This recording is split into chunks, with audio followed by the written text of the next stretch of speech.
I'm working on the Facebook Live, Laura, just let you know.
Good morning, everyone. We're going to be starting shortly. We'll give it one more minute before we actually start the webinar. Thank you for being with us today.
Good morning, everyone. We are glad to have you with us today for our webinar with our guest, Laura Valancourt.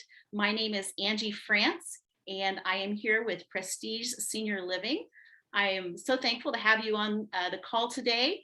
I am the Expressions Memory Care Product Manager with Prestige Senior Living.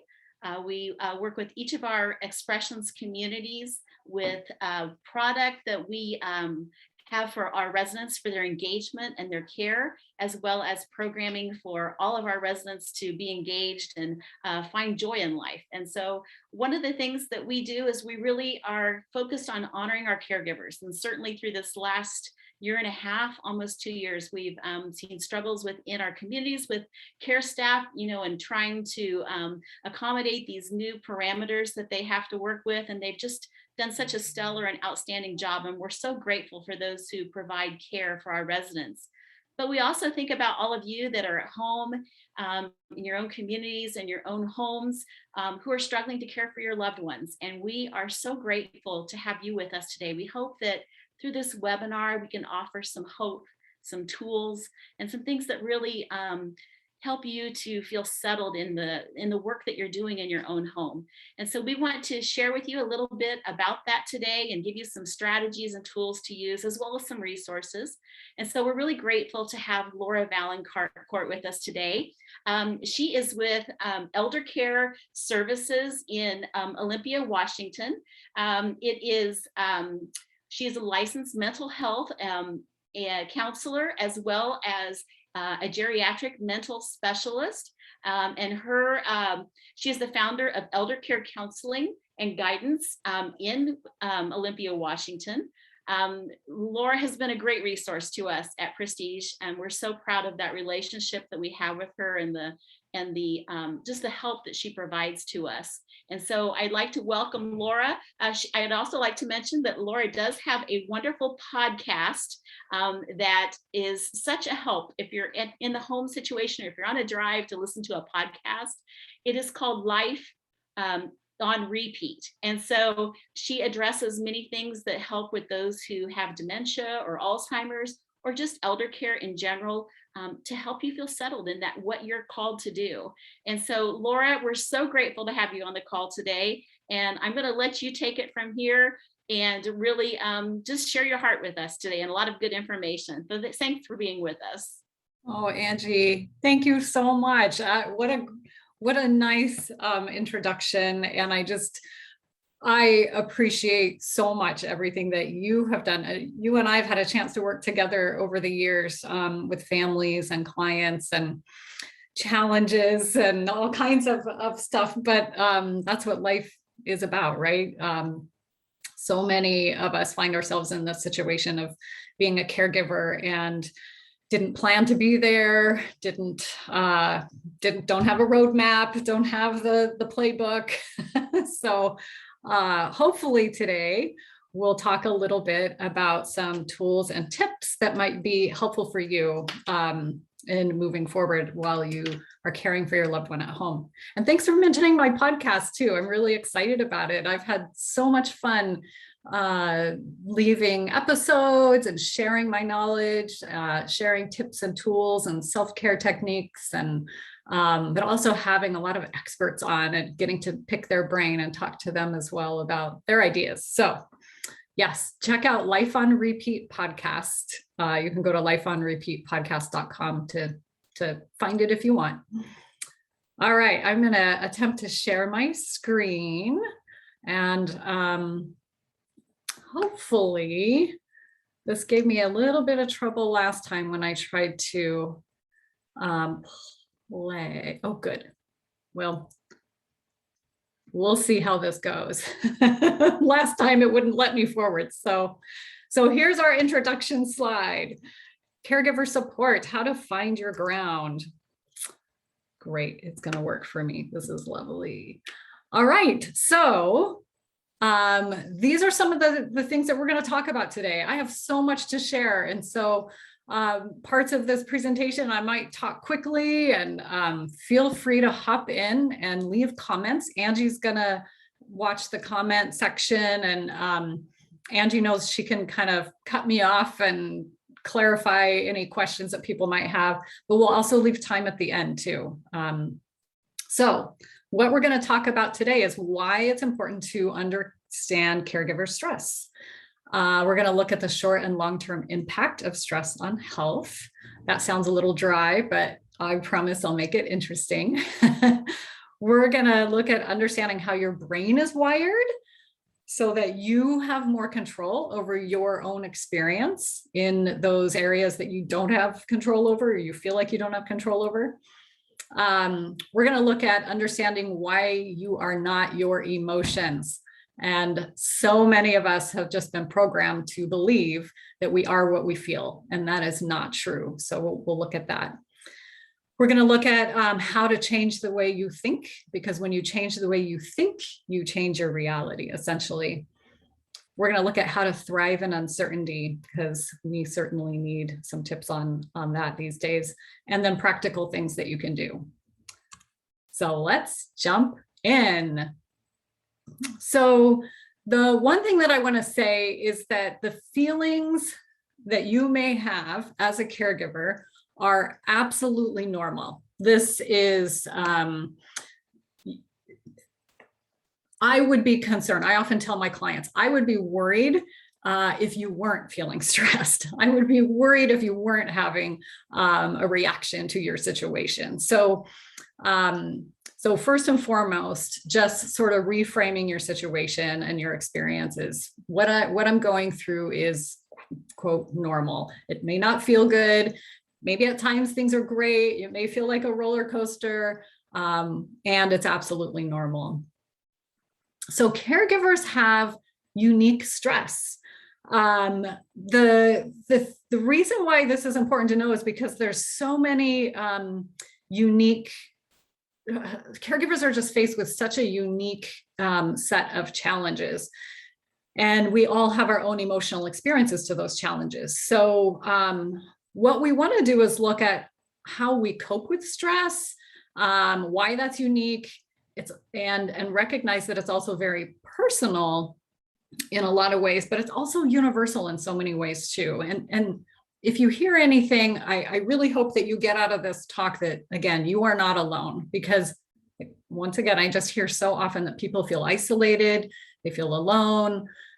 They say, I can't believe other people are going through the same thing, or other people have shared that they feel guilty about this thought or this feeling and that feeling. So the number one point that I have listed here is that relationships vary. So caring for a parent or a spouse or a loved one, a friend, a relative, often some people are just kind of thrown into that situation, and other people have taken on that task over a period of time. So it can be, bam, you're right in the middle of it. You weren't prepared. And for others, it's been this slow kind of progression over time. So we also have to look at with these relationships that they're the history of the person that you are caring for. Some people have had real positive relationships with that person, and some people have not. I actually meet a lot of people who have had abusive past or negative histories, and now they're in this unique situation or role of being there to care for their loved one. So the other thing to pay attention to is that these relationships are constantly changing, right? The roles are changing, where someone in your family may have been the matriarch or the patriarch or even the caregiver of the family, and suddenly they are receiving the care, or the adult children are the ones that are now providing the care. Those changing roles are realistically happening, and with that comes grief. With change, there comes grief. Sometimes that loss can be moved and mitigated through quickly and smoothly, and sometimes it doesn't. And the reality is that a lot of caregivers are both grieving and surviving every day. So this next point, that stress can build without you realizing, I always use that analogy. I know you've heard it a million times, of that frog in a pot of water. You may have, walked into this journey of being a caregiver like a frog being plopped in a pot of water, and it was fine and you did okay. But as the temperature of that water goes up, it can get to boiling before you even realize that you're in a crisis situation. And so caregivers often lose their sense of self. And then they experience a sense of guilt because they want it to be over. And so we talk a lot about that with caregivers, is you're a human being with human experience. And of course you want that part of the journey to be over. You want your loved one's suffering to end. You want your own suffering to end. And there is nothing wrong with that. Where people often begin to feel guilty is when they realize that part of the suffering ending might be that my loved one dies eventually. And so there's a lot to process when it comes to that. So these are, again, this is the unique stress that caregivers carry that other people may not understand, or they just, not for lack of wanting to understand, but just for lack of not being in that position. Caregivers also don't have a handbook. There's no roadmap. You know, we don't have really good models in our lives of individuals who have done a good job, whatever that may look like, and that is really up to each individual person to decide what that looks like, right? It might be focused on the person receiving the care. How much care did they receive? But I also look a lot at how are you caring for yourself? It's not a successful caregiving relationship if the caregiver is also burned out. So yeah, we don't have a handbook or roadmap to follow. The other problem with that is there's either too much information that it's just overwhelming, or there's not enough information. So that's just, you know, an important thing to recognize too. You're in that unique position. The pressure, oh boy, the lack of support, the financial burden, the grief. Caregivers are often the rock for everyone else. They're usually the ones that have always kind of been there to step up. Caregivers also have health concerns that we need to pay attention to. And caregivers basically wear all the hats. So they're the driver, they're the cook, they're the nurse, they're the housekeeper, they're the mediator between family members, they're the challenging behavior expert, they wear all of the hats. So that is a tremendous amount of pressure. And, you know, we'll talk about our last point too, but society often sets us up for this unrealistic expectation as well. The landscape changes moment by moment. So think about where you're at now. Just take a moment to take stock. Where are you now? Where were you a month ago? Where were you a year ago? I mean, very quickly you can begin to see that things are always changing. Once you finally feel like you have a handle on things, something else changes. The care, often it's the care needs of your loved one, but it could be an external situation, like maybe dynamics between family members, or a work situation, or a living situation, or financial situations. All of those things are always changing. So this last point, set up for failure. This is really an important one. Again, like I kind of touched on before, is our society have really set caregivers up for unrealistic expectations. I mean, if you think about it, there's simply not enough support for family caregivers. There just isn't. Because not only are you sort of expected to continue on with life, normal life, you know, all the things that you did in the past, but now you're also expected to take on the role of caring for another individual. Often the individual has a chronic health condition or degenerative disease, and suddenly you are asked to know, you're expected to know everything about the medical field, about advocating, about making decisions. All the while, again, you're still experiencing your own grief or loss, or just trying to find your ground again. And so I think the main thing that I want to just highlight is just this unique experience of having your own emotional grieving occurring at the same time that you're surviving, and you're expected to do it all right. So it's tough. And I know that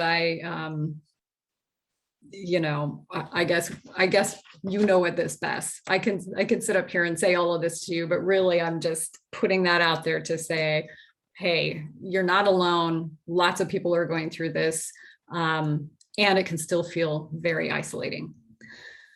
So this is just a quick slide. I just wanted to call out that stress has an impact on our bodies and our health. And again, my passion is to really support caregivers, because when caregivers are supported, then their loved ones can be supported. So obviously caregivers experience an immense amount of stress, and the impact of stress on your body what we know is that stress can cause a variety of emotions, right? And emotions can cause an increase in stress. So there's this vicious cycle that occurs, and we're all set up to fall into that. But what can happen is our bodies react as they're meant to do, and our bodies go on autopilot.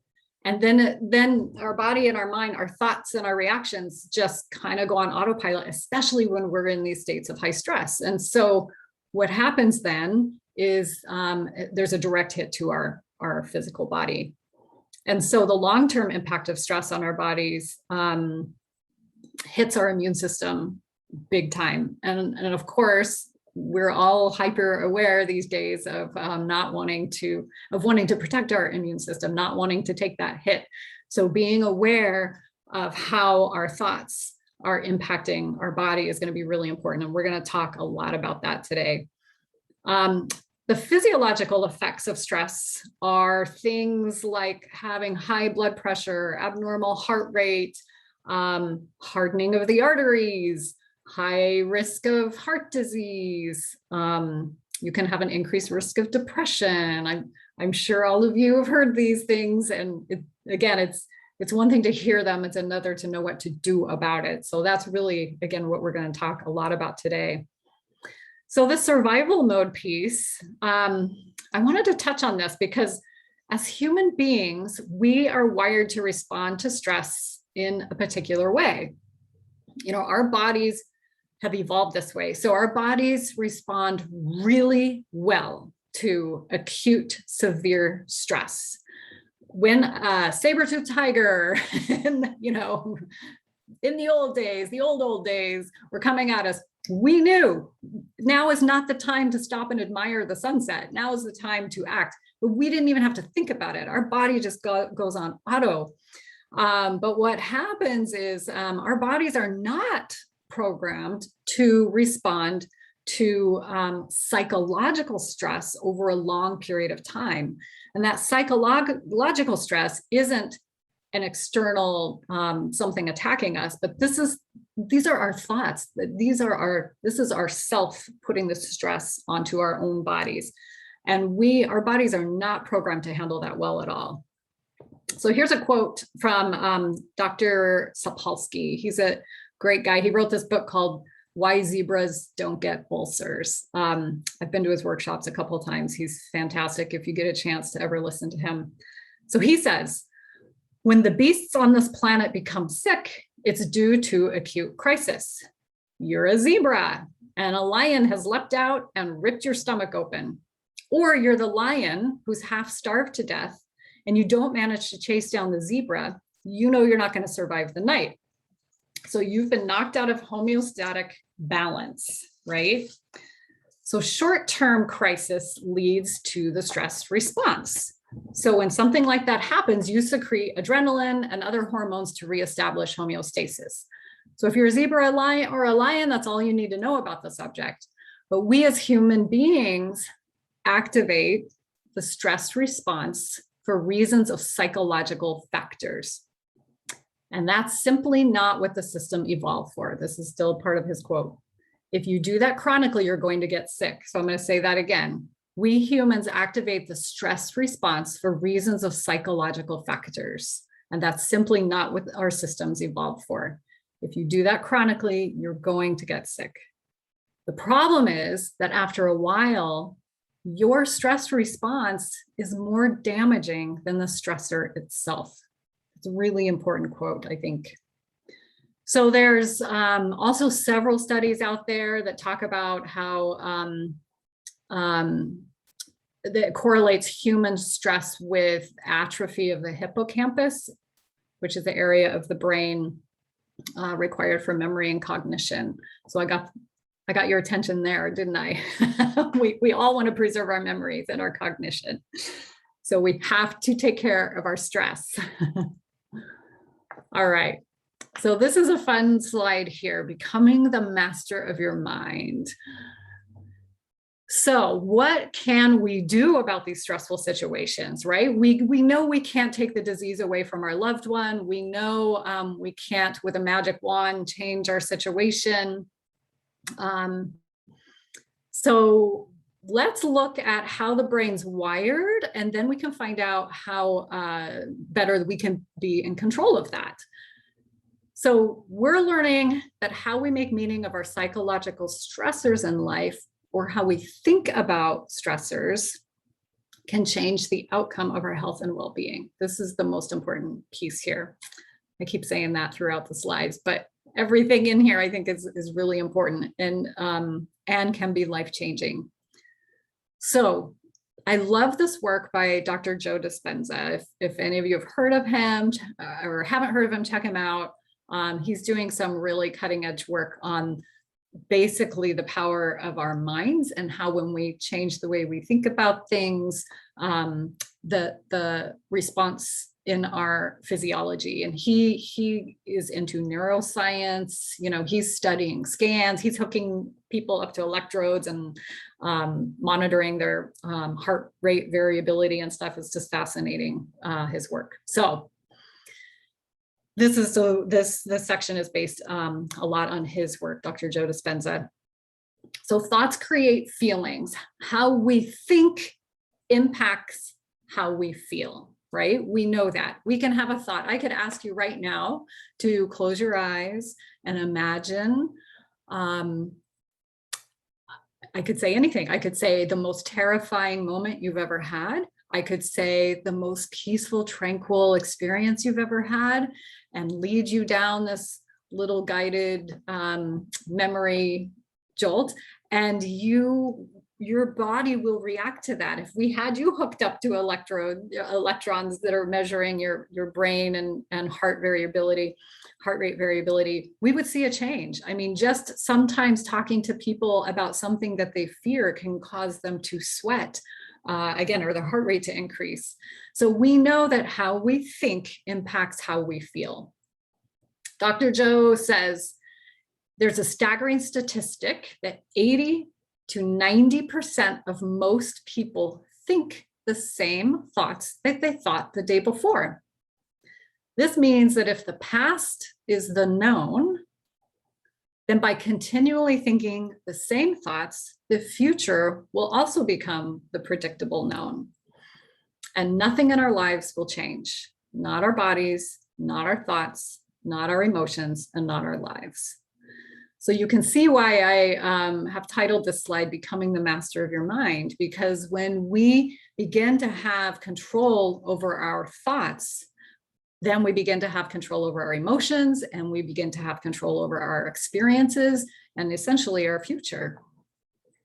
So after having the thought, you might notice that you're feeling a particular way, right? And then you generate more thoughts that are equal to how you're feeling. So it sort of supports that thought. And then you release more chemicals from your brain to make you feel the way that you've been thinking. So for example, you might have a fearful thought and you start to feel fear.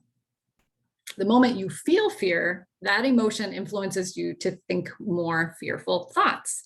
And those trigger the release of even more chemicals in the brain that make you continue to feel fear. And the next thing you know, you're caught in this loop where thinking creates feeling, and your feeling creates thinking. So this is something that Dr. Joe says that I love. He says, if thoughts are the vocabulary of the brain and feelings are the vocabulary of the body, and the cycle of how you think and how you feel becomes your state of being, then your entire state of being is in the past. So to truly change, we have to change how we think and how we feel. So I'm spending a lot of time kind of setting the stage for all of this, because as we move forward, we're going to talk about how do you do this, right? So basically you can see that doing the same thing day after day, having the same thoughts, having the same feelings has programmed your brain in a way that goes on autopilot. And then you have you, the master of the mind, have little control or impact or awareness of what's going on within yourself or with those around you. So obviously that's an example of not being the master of your mind and body, but your mind and body dictating how you feel and your actions. So neurons that fire together wire together. I love that saying because it helps us remember that basically what we feed, every thought that we feed our brain is going to become more solid. So our brains create shortcuts to preserve energy, to communicate across the network, right? So every time you have a thought, it creates a new neuron. There's a new connection within the synapses. And what happens is the more we think those thoughts, the stronger those connections are. Again, our bodies are designed to preserve energy. So if you're going to have an automatic thought, your body is going to say, hey, I'm just going to make a shortcut to that. So you don't even have to think about it. The thought will just be there for you. So that can work great if you're having positive, self-affirming thoughts, but it doesn't work so well when your thoughts are more negative, obviously.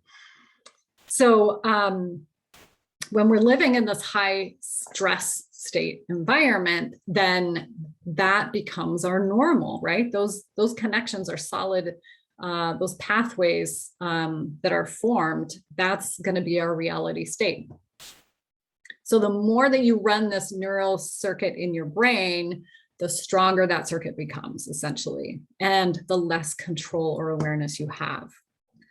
So the good news is we have this thing called neuroplasticity, and luckily our brains are very plastic, meaning they can change easily.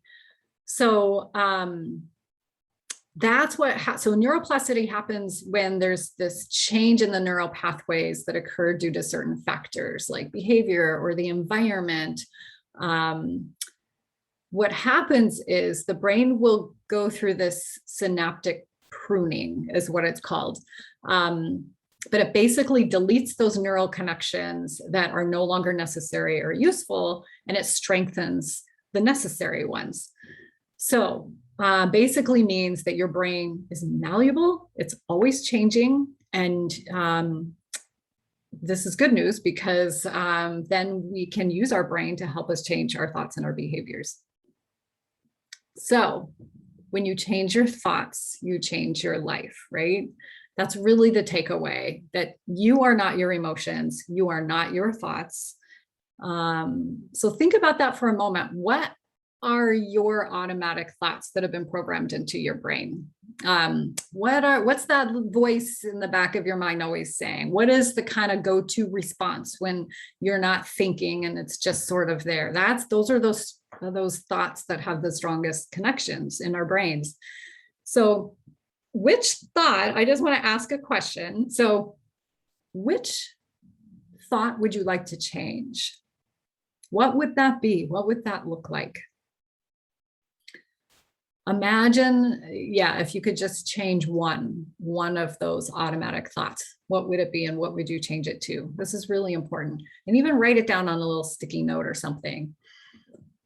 So have you heard this saying? I love Dr. Wayne Dyer as well. When you change the way you look at things, the things you look at change. And that couldn't be more true. The more that we learn about how the human brain and body works.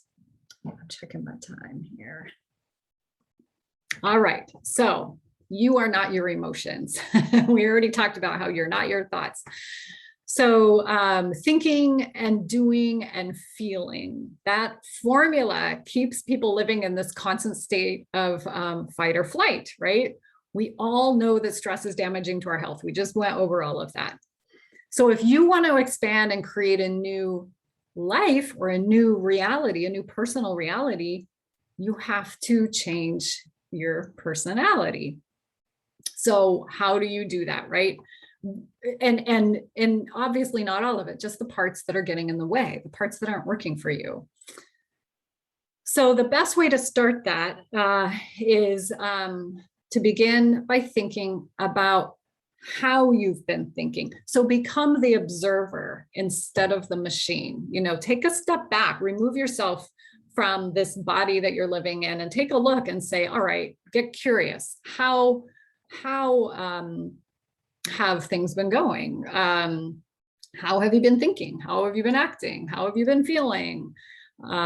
Just that state of observing allows enough disconnect to be able to be more intentional about moving forward. And so that's really the first step, is becoming awareness, or observing.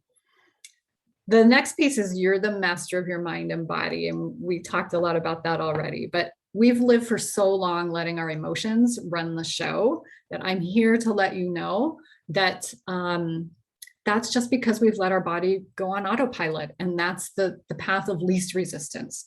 And so we're just responding to these habits that we've created over time. And as a caregiver, it's really important to be more diligent, because it's really easy when you're exhausted, especially, to slip into this old mode of being, or the easy mode of being.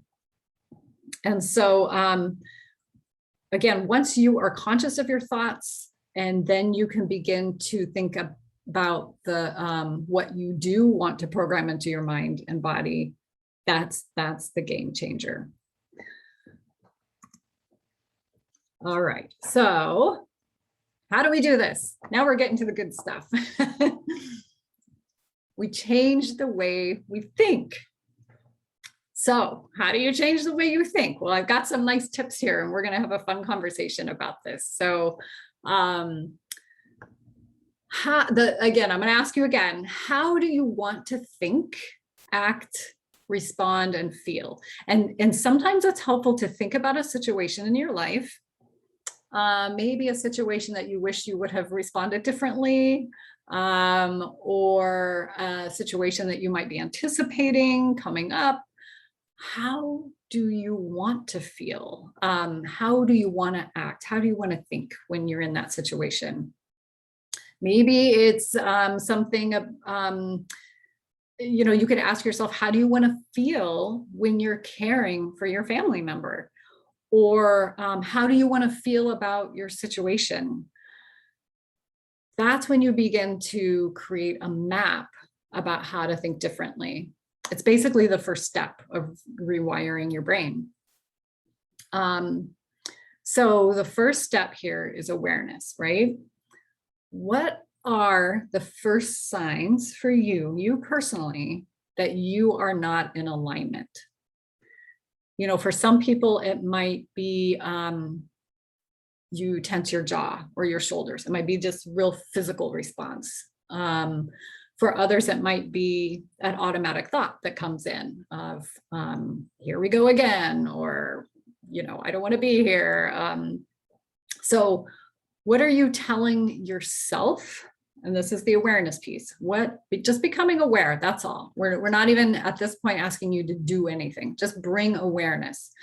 So you might want to think about, what are you telling yourself about your day or your situation? Like, is it that, oh, I have to do this thing now? Or, oh my gosh, here we go again.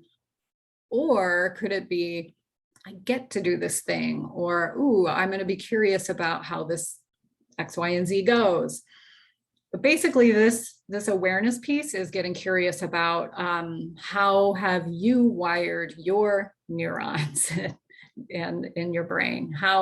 What are those strongest responses for you? And what is the area that you want to change? So the next piece then is setting the intention. So with the intention, you want to ask yourself, how do you want to feel? You don't have to problem solve or figure out how to get there. Just simply ask yourself, how do you want to feel? Have you ever felt that way in the past? It could be, again, something totally unrelated. It's kind of like planting a seed. If you're consciously choosing what you want to plant, then then there's a goal, then there's something to work towards. So you might want to say, like, one example that I put down here was, I want to feel the same way that I feel when I'm caring for my loved one as I feel when I'm playing with my kids or my grandkids or my pet. I want to have that playful, fun feeling. And so then you ask yourself, have you felt that way before? Yes. How does that feel in your body? And then you really think about it, imagine it. what you're doing is you're training your neurons know exactly, your brain knows exactly how that feels and can go there. And what you want to do is you want to water that seed. You want to keep watering that seed. So then the next piece is the attention piece. I don't know if you've heard this saying before, but I love the saying too, where attention goes, energy flows. And all that means is, again, when we're thinking about the connections in our brain, whatever we're feeding is going to grow. So where you put your attention is where the energy goes. Where attention goes, energy flows. So focus on that feeling. Focus on the feeling you want. Playing with the grandkids or the pets, reminding your body what that feels like. What do you notice in your body? What would someone else notice about you? That's a good way of looking at it. If someone were to describe you, would they say, oh my gosh, your eyes just lit up when you were talking about X, Y, or Z, or man, you look lighter, or something different about you. You're smiling more. Those are the things that we want to feed. That's what we want to put our attention on. Now, this next piece, mantras, can be really helpful. And all I really mean by mantra is just something that we can anchor that feeling to. So it might be a saying, you know, that's usually what a mantra is, a word or a saying. One of the ones that I like a lot is, I am the sky, I'm not the weather. I love that one. So the idea there is the metaphor that the sky, you are the sky. You are the big, beautiful sky. And sometimes that sky is filled with storms or gray clouds. Sometimes that sky is filled with sunshine and puffy clouds. But the reality is that you are not the weather. You are not the gray. You are not the storm. Those pass through you. Those emotions pass through you. You are the solid sky. Another mantra might be, we've all heard, this too shall pass, or I have a choice. I like that one. But when you start implanting these messages into your brain, those mantras are easy to come back to and kind of anchor yourself, kind of a reset, if you will, in a way. So the next one is the reframing. I talk about this a lot in my work. I love that we as human beings have the ability to reframe, because the reality is we don't have control over what is happening to us or our loved ones or our situations. We can't change those things, but we can always change how we look at it, right? And so that Wayne Dyer quote, oops, I lost my light here. There we go. That Wayne Dyer quote, when you change the way you look at things, the things you look at change, is been really important. I was going to give you a couple examples about reframing. I had a client several clients that maybe have had difficult relationships with their parents. And now they find themselves in a situation where they are the primary caregiver. And this one client in particular that I'm thinking of was really struggling with this. You know, I don't understand this. My father caused me so much pain. Now I'm the only one that can be there for him. I have a lot of unfinished business around this, but I want to do a good job because that's who I am. You know, just that struggle. And she was able to reframe the situation in that this situation, she reframed it as an opportunity to heal, essentially. That this was teaching her father humility, and he had no choice really but to learn it. And it really changed her outlook when she was able to look at it in that perspective, that this was part of their journey together, and that through all the pain that he had caused her, this was now her chance to teach him and for him to learn from that. And that just made a huge difference for her. Or I'm thinking about a wife that was just getting nothing but resistance from her husband. And she was reframing that to, that's his life energy. This resistance was his spirit fighting back, and that helped her get through that. That, boy, if her husband were to just kind of give up and give in, she felt like that really, she would have lost the essence of him, and in that way. And so when she could reframe it in that perspective, it really changed her outlook as well. So reframing can be really important when you think about it, and not easy by any means. So then there's this resistance piece. And the reason I put this in here is because it's important for everybody to know that what you resist persists. And what I mean by that is, think about it, right? When what you focus on avoiding only empowers it. And we often do this when we're afraid. We don't want to look at something. It's too much. It's too scary. The harder we push it down, the more likely it is to pop up. I've seen this over and over and over. But again, it's always based on fear. And so I love this little, what do you call it? An acronym of fear. I got this from Elizabeth Winkler. She's a psychotherapist. She says that fear stands for friend existing as resistance. I think there's another acronym for fear out there. Somebody was telling me too. So she says fear can be the only one that awakens you if you allow it. When fear comes knocking, open the door and invite it in. It can be your best friend that points you towards where your attention is needed the most. I don't know if you can hear that, but my little dog is snoring in here. He's very happy that I'm doing this from home today. All right, our next slide.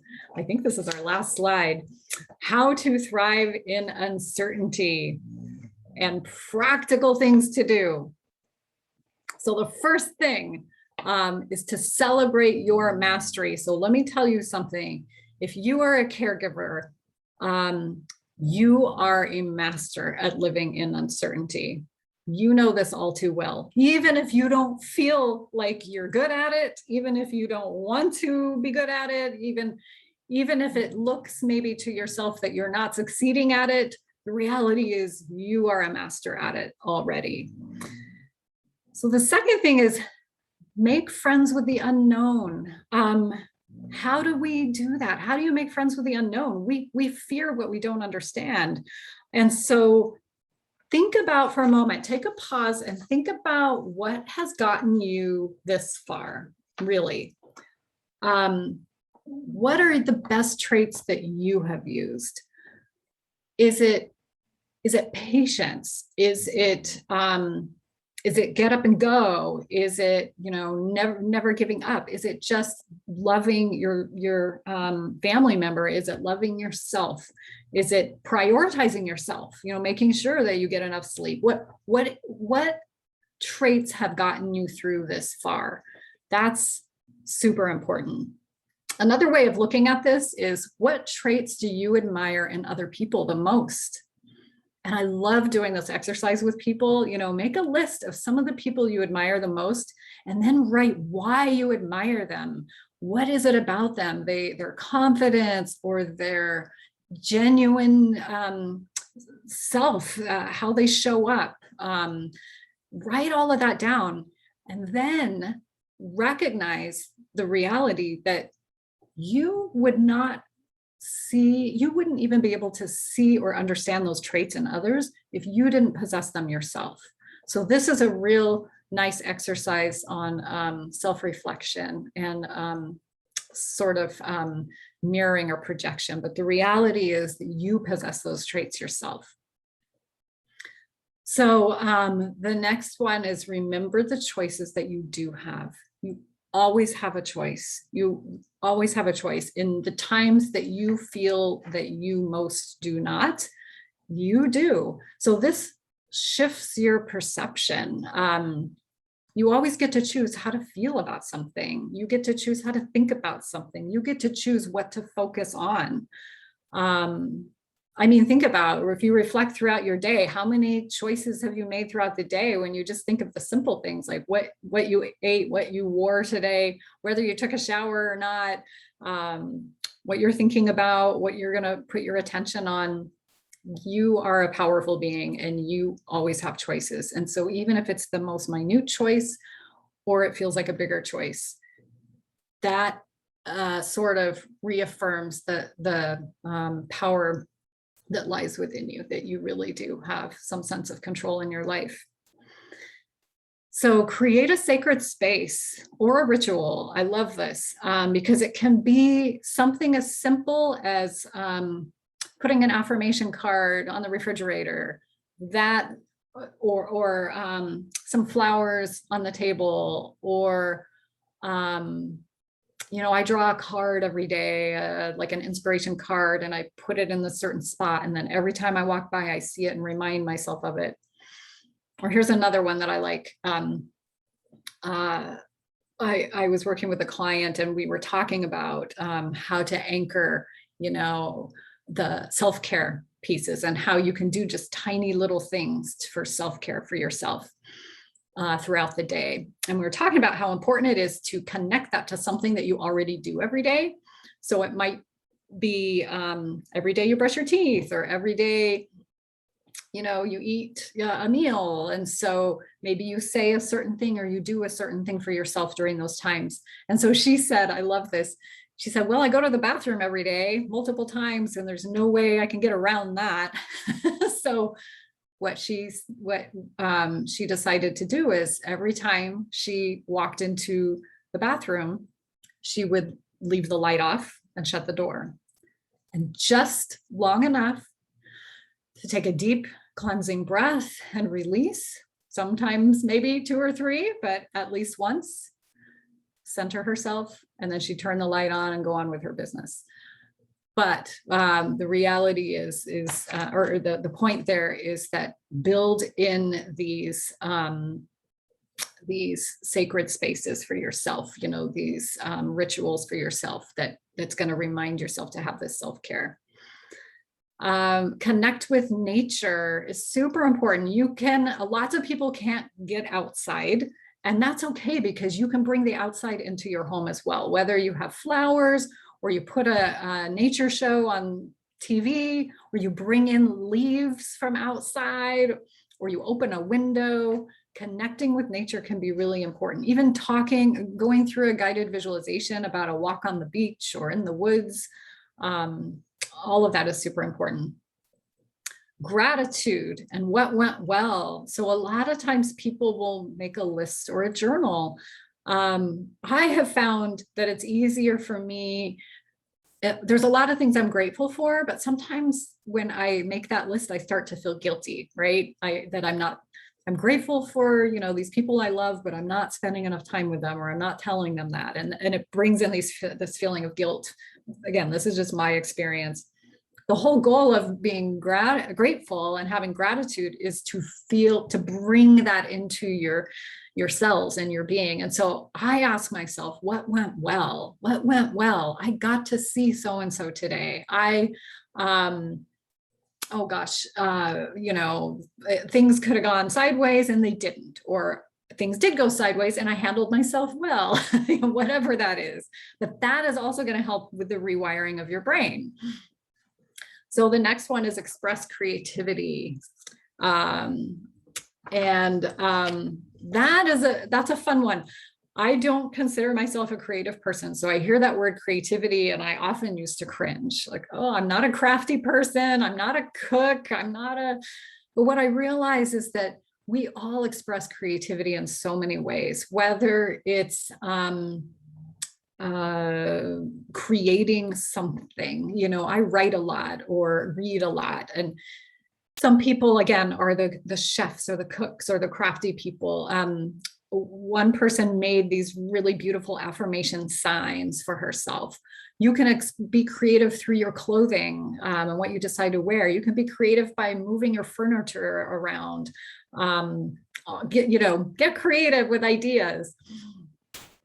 Movement is very important. And I use that word on purpose, not exercise. because exercise is a big X for me. And it's so important to move. When you think about it, life is movement.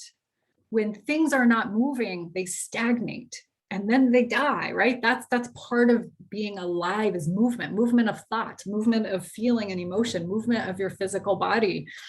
And so there's a lot of online groups that you can get on. I had a lot of fun. I got on YouTube and I just found dancing. I watched all kinds of different countries and different cultures and their dance. And sometimes I wouldn't dance, I just watch. And sometimes I join in.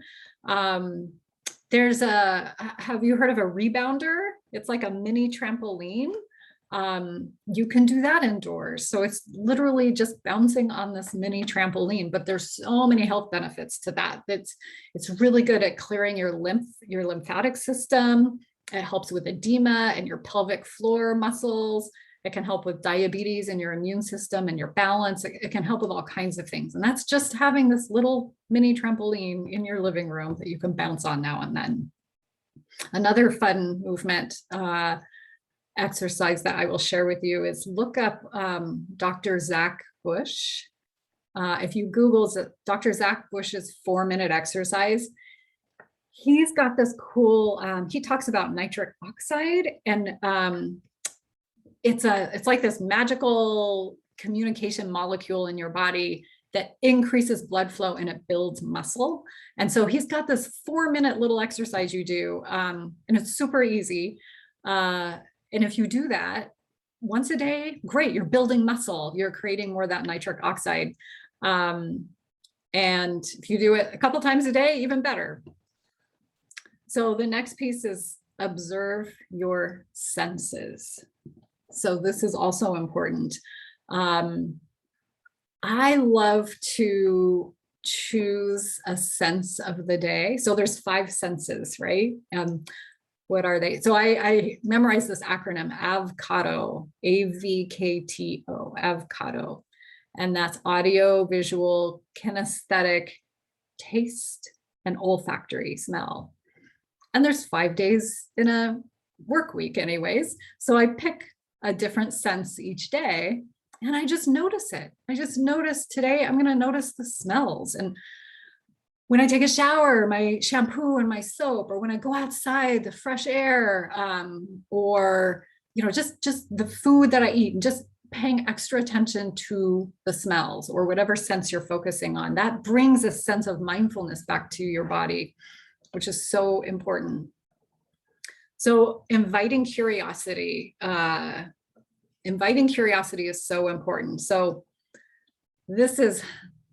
I would say this has kind of been the theme for my life in the last few years, is get curious, maintain the sense of curiosity and novelty, whether it's when you're working in a challenging situation, maybe with the loved one you're caring for, or maybe a family member or an external source, but get curious, because there's so many reasons that curiosity opens, again, these different pathways in the brain. But they've also done studies. I don't have a study quoted, I'm so sorry, but I've seen these studies before, that people that adjust better to change and are more curious and use curiosity as a tool tend to live longer. There's a quote here from Pema Chodron: "Let your curiosity be greater than your fear." And I love that. As long as curiosity is just a little higher than the fear, then you're doing okay. Or here's another quote that I love by Richard Waitley: "Curiosity is as much the parent of attention as attention is of memory." I love that too. Curiosity is as much the parent of attention as attention is of memory. And the last point that I would love to talk about is to listen. Listen to yourself. Connect with your wise mind. Connect with that higher self, that part of you that can be, removed from the thoughts and the feeling cycle. Allow for those quiet moments. So ask yourself, when or where do you tend to have that opportunity to really listen to yourself? Is it in the shower, is it when you're on a walk? Is it when you first wake up? Is it when you go to bed at night? Allow yourself that time. I think that is absolutely key. So we're just wrapping up here. I just threw some of these names up here. These are people that I spoke about in the presentation. And here's my last slide. I just wanted to remind folks that I've got this awesome podcast that I'm having so much fun doing. It's for dementia caregivers called Life on Repeat. I also have this great Facebook community. All of this stuff is free. You don't have to pay to be in it or anything, but this is a really great community that I help monitor, called Get in the Lifeboat. Again, it's also for dementia caregivers. And then my personal business website there at the bottom. So thank you, everyone. Thank you, Angie. And I am happy to stick around if there's any questions or comments that folks want to explore together. We would like to invite you to place any questions in the Q&A. Laura, thanks so much. I mean, whether we're a caregiver or a leader in a community or wherever our walk of life is, I think you've given us so much today for tools to use in our daily lives to help us and improve the care that we give and improve our relationships with others. It's invaluable. So thank you. My pleasure. And we do have one question in the Q&A. It says, how do you manage interpersonal disputes in the family when it comes to caring for an aging parent? That stress can be difficult as anything that you deal with. Absolutely. I just want to honor whoever wrote that. So here's the thing, right? We all have this quote family of origin that we come from, and we have our childhood experiences, we have the family dynamics. And often, remember that part of the presentation where I said what you resist persists, we push that stuff aside. We don't want to deal with our jerky sibling, or we don't want to deal with this or that, and some family members move far away and some family members stay close and do what needs to be done. The reality is that it's often during times of stress that those old behaviors or those old things pop up. And so I see this a lot with families that things were going along fine, nobody rocked the boat, and the minute there was a stressor, the minute mom or dad ended up in the hospital, the minute something happened, that's when all of this old stuff just kind of comes out. So how do you deal with that? That's the real question. So the first thing I would say is, again, just awareness first, that, okay, this likely, whatever the dispute is about, it's often not really about that. It's about something deeper and something maybe that occurred years ago, or a sense of not feeling in control or not respected in a way. It's often tied to old stuff. The other thing to know is that it's when you have a certain family dynamic and then that dynamic changes. Like I said in the very beginning, I talked about changing family roles. When you've had a patriarch or matriarch of the family and suddenly they're not able to be in that role, and that whole family dynamic is shifting and changing, that can bring up a lot of stuff too. And people can feel threatened by that, or people feel uncomfortable by that. So there's a lot more going on than usually just the problem that's presented on the table. So awareness of that is first and foremost. And then I would say, really, obviously, just taking care of yourself, taking a step back and recognizing where you're getting triggered, where you're getting drawn into the old patterns of power play. And the reality is, if you change the way that you react or respond, the whole situation changes. Even if the quote problem person or the person or people that are inviting that conflict don't change, how you respond or react or think about that will change the outcome for sure. So I hope that's helpful. Great. And I know everybody's situation is unique and different. So yeah. And we also had a comment. Can you go back to the slide with the names of the quotes, those whose quotes you used? Yeah, here we go. So Robert Sapolsky is the doctor that wrote Why Zebras Don't Get Ulcers. I think that's the name of his book. Anyway, close.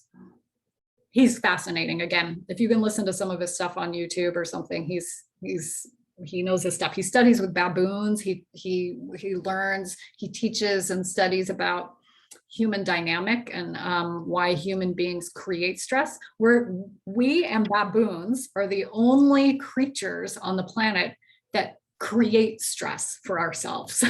All the other creatures, they just survive. So it's interesting. His work is very interesting. Dr. Joe Dispenza is fascinating. He's the guy that talks a lot about, again, the power of our mind and how when we shift the way that we think, it can literally change our physiology. And so he does a lot of neuroscience and partners with a lot of universities and research institutes all over the world.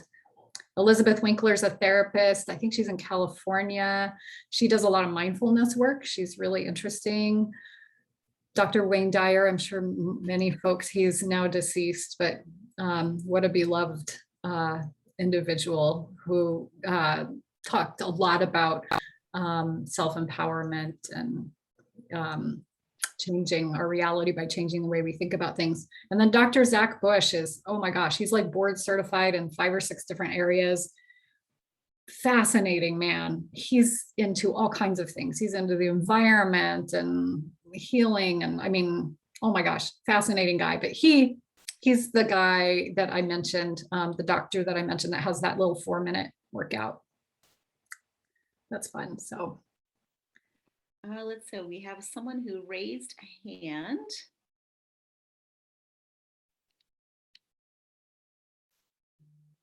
David, are you able to type in your quote, comment or question in the chat or in the Q&A?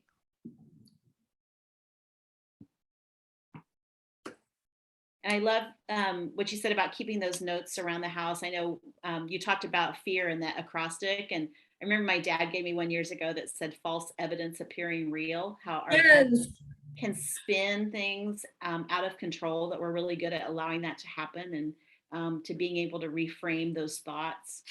That spoke to me too. It really meant a lot. I love that. Thanks for saying that. I knew that there was another acronym or another meaning for that acronym, and that was it. So thanks for sharing that, Angie. Yeah.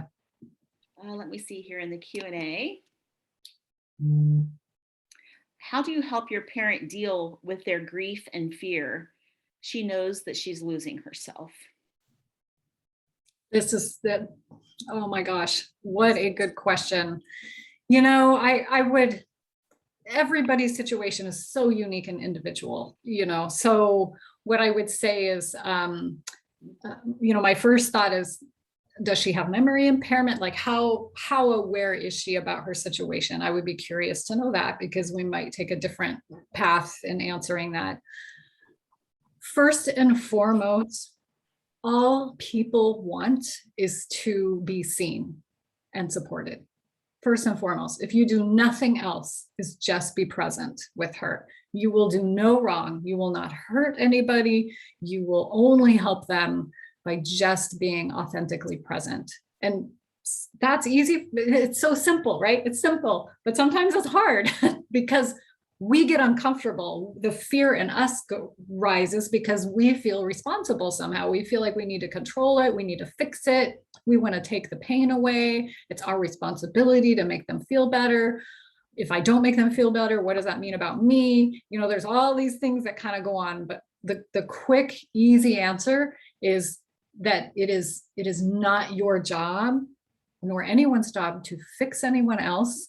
And the best thing that we can do for others is to simply be present, you know, sit with her, listen to her, hold her hand. It's more about the authenticity of the presence than it is about anything else. And I know that sounds like just a simple, quick answer, but it's so powerful. So yeah, I hope that's helpful. If we had more time, obviously, to talk one-on-one, then we could get a little bit deeper and more detail about what that looks like. But And she said that she is dealing with memory loss, and so the fear is constantly brand new. oh, That's hard. It's a hard transition time. it is. And memory loss, this brings up a couple of pieces with, if it's earlier on, again, we want to validate that, of course, that reaction is there. That is normal. I mean, like I said, you'd be worried if she wasn't having that reaction. I would be worried if somebody wasn't having that reaction. And so validating that is really important. However, there is a time where we want to be careful about validating too much with somebody that has memory impairment when they're further down that road, because that moves into kind of the realm of feeding it. And when somebody gets to the point with their memory impairment where we can use a little bit more redirection, that's going to be the best thing. So I often tell folks, here's a little story for you that I use. When a loved one with dementia, or really anybody, a loved one is having a big emotional response to something, whether they're having this fear response or they're having anger. And so imagine that emotion is like a herd of buffalo running down this valley. You can't jump out in front of that herd with a stop sign and say, stop feeling scared or stop feeling angry. You're just going to get plowed right over. They're not even going to see you. So what I say is you have to run with the buffalo. You have to join in the emotion just enough so that they feel that, so that they're not alone in it, that they feel understood and heard. You don't want to keep going with it, because then that's where you're feeding it and it can amp up. That herd can go faster. What you want to do is join with the herd and then slowly whisper in the buffalo's ear so that the buffalo will lean in enough to turn and slow down to a stop. And that's really what I'm describing, is joining with the person where they're at and then redirecting them. So it's acknowledging, validating, I hear you, absolutely, and then let's move in this other direction. And that can be done with all kinds of different skills and techniques and tools, depending on who that person is and what works for that person. And they'll let you know if it's working or not. You'll know if that outcome is helpful. So it might be a question like, getting curiosity. Have you ever felt this way before? What do you think we should do? Joining, what should we do? And getting some impact or input on that. Anyway, I could talk for hours on that kind of stuff, but. And then we have David who would like to talk. David, would you like to ask your question? If you can unmute. I see your hand up.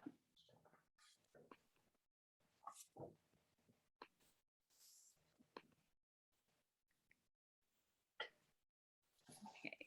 Sometimes it's hard with technology these days. Yeah. And Laura said thank you for that answer. Oh, good. You're welcome. Yeah. And I think that's such a kind approach, Laura. Entering into that phase with them and joining in and then being able to redirect. Sometimes our anxiety gets us a bit outside of that, and just to take it slow and lean into it, and not to be afraid of it. Exactly. Yeah. That's Thank you. So hard. We're just trying to do the right thing. That's what I know about working with caregivers, is caregivers, they just want to do the right thing and they just don't sometimes know what that is or how to do it. And so, yeah. Well, I think looks like our questions are all complete.